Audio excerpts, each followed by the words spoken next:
Rebus forever here. Firstly, even if I had ever intended to do something like this, it certainly wasn't supposed to be now, and certainly not like this. Fun words we are all going to need to understand first off for consistency are trademarks, copyright, and intellectual property. If you don't care about legal issues and the backroom shenanigans going on within the murky inner workings of the game industry, fair enough, this video might not be for you. Why am I making this video when I almost certainly lack the prerequisite skills required to accurately disseminate the information necessary to really grapple with these issues? Well, that doesn't stop anyone else. Am I now some sort of crusader for or against one thing or another within the game industry? Well, no. Not as such. I'm still trying to learn how to make a video without wildly fluctuating sound levels. My only horse in this race for now is that there was no way on earth I was going to get a silly review out that was short enough that any of you people would watch it all the way through. On that note, thanks to all the people that said I should do longer reviews and then didn't watch them. You got me. Well played. Watch the review videos. Well, yeah, there was no way I was going to be able to cover the legal issue and actually do a nice little silly review of the game. So I decided to make two different videos. This video is just going to be about the conflict between the current, maybe trademark holders and the original owners of the Star Control franchise's IP. I don't expect I'm going to change the world or stop deforestation or clean the oceans. I just want to be able to get a 1 minute-ish or a review video out without having to cover all of this in it. So I'm hoping to keep this short, and given my main issue here will be avoiding a word salad and maintaining some sort of logical consistency, let us start at the beginning. 13.7 billion years ago, the universe sprang into being. A while later, human beings climbed down from the trees, and thankfully nobody back then had a copyright lawyer, or they would probably have claimed ownership of the idea and we would all be trying to drink our lattes while swinging from tree to tree. Advancing to the 1990s and the creation of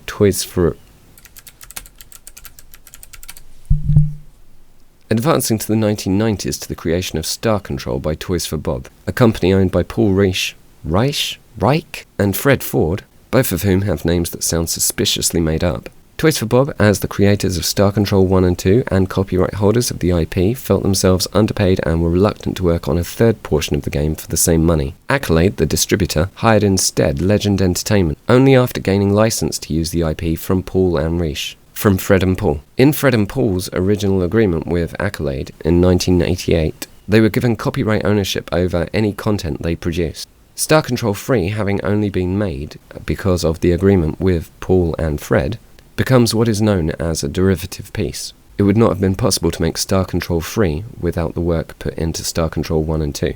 So the confusion all begins with this agreement that Accolade had with Paul and Fred to sell Star Control games. So long as money was paid to Paul and Fred, Accolade were free to continue selling Star Control games, which for many years Fred and Paul claimed to have not received.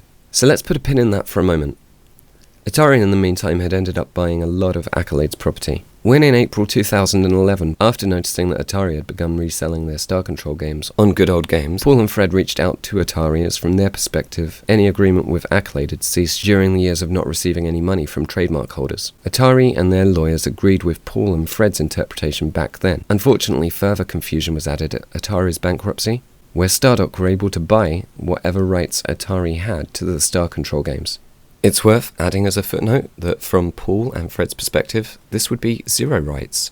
So as a reminder, the original agreement to make Star Control 3 using IP from 1 and 2 between Toys for Bob and Accolade was dependent on annual payment from the trademark holder to the owners of the IP, which at this point nobody had imagined was anyone but Toys for Bob, and thus Fred and Paul. In the wilderness years, Fred and Paul claimed this was not upheld, suggesting that Stardock's purchase from Atari might be of somewhat less value than Brad Wardell, the owner of Stardock, had hoped. Bringing us up to now, there is an ongoing dispute between Stardock and Paul and Fred, with Stardock having invested a lot of time and money into their current Star Control game. It seems that Brad Wardell was a big fan of the franchise and may have purchased the rights in good faith, hoping to secure any missing legal authority from Fred and Paul. Paul and Fred were unable while working for another company to spend time working on their own dream project of bringing back a Star Control sequel. Fairly late in the day, in terms of Star Control Origins development, Fred and Paul announced that they were in fact able to start working on another chapter in the Star Control series. It's about this point that everything went a bit nuclear. We now have a situation where Stardock are effectively claiming total ownership of the franchise,